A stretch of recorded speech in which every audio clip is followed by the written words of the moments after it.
Hey everyone, welcome to the channel. I wanted to do this character because he has an interesting history, but there may be some controversy with his origin story, so I just want to pre-warn you about that. But it's the nature of how comics was back then. But before I begin this video, hit that like button, hit that subscribe button, post a comment below. Let me know what you think of this character. Now, Deathwish first appearance came in horror issue number 5. He was created by the late Dwayne McDuffie and Dennis Cohen.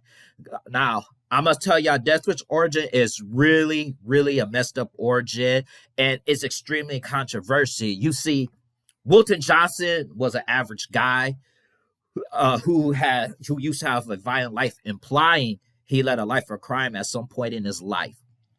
He has since moved on from that life, having a wife and a child to live out the American dream. But his past ended up catching up to him with someone who likely he doesn't have a history with. We don't really know if he had history with this character or not, but he breaks into his home, ties up his wife and son, and he proceeds to pistol whip him with a shotgun when he got home. He ties up Wilton to a chair, forces him to watch. Before I finish that, if you are not comfortable with the R word or easily triggered, then skip this part of the video because this is a controversial origin, but his character is underrated. Exactly. So we're going to get back to his origin where Wilton was forced to watch his intruder rape his wife and son, and then he kills them both. You know, with the son screaming daddy and all that, and all he could do is sit there and watch. But that's not even the kicker. He does the same thing to Wilton, shooting him, leaving him to die. He spent 4 months in the hospital, 18 months of physical therapy, and 10 minutes of mourning. He even admits that Wilton died the same day as his family did, and Deathwish was born. And from that point on, it took him 2 years to find the guy who raped and murdered his family. When he found the man, he executed him without mercy. That is when he began his vigilante career, hunting down those who committed sex crimes, killing and torturing them. This guy has no superpowers at all, but he could go toe-to-toe with hardware and hand-to-hand combat, able to do some damage to hardware, who, mind you, is wearing a high-tech suit of armor.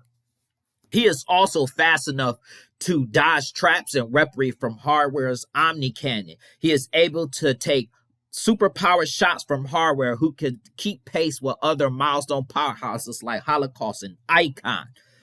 What makes Deathwish unique is that he is actually quite literally honorable. He is known to fight fair. It doesn't matter if it's an enemy or a superpowered being. If they have a gun, if they don't have a gun, if they don't have a knife, he will then discard his gun or his knife and throw hands with them to make it even, or offer them a weapon. One of the most notable things about Deathwish was that in issue number 5, he was tracking down a killer who was raping and killing prostitutes. Hardware was doing the same thing, but all roads led him to Deathwish. At first, it looked like your classic superhero misunderstanding, but then we come to find out that it was Deathwish himself. You see, the trauma of surviving the rape and murder of his family fractured his mind so badly that it caused him to have blackouts. Deathwish himself didn't know that he was committing these crimes during one of his blackout phases. So essentially, Deathwish was looking for himself.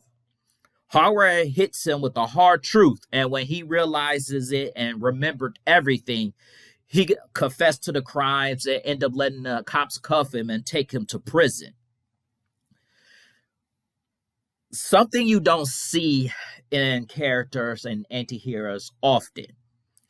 Deathwish might be a little too raw for today's climate because of how everything is. I don't even think with Milestone's update that they're actually going to put Deathwish. And if they do, they're going to kind of modify it a little bit just to not piss off the Me Too movement.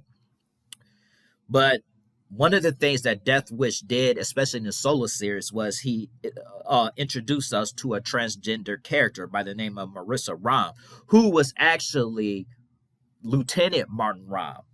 And the thing is Deathwish might have been the first or one of the few that actually had transgender characters in their comic books.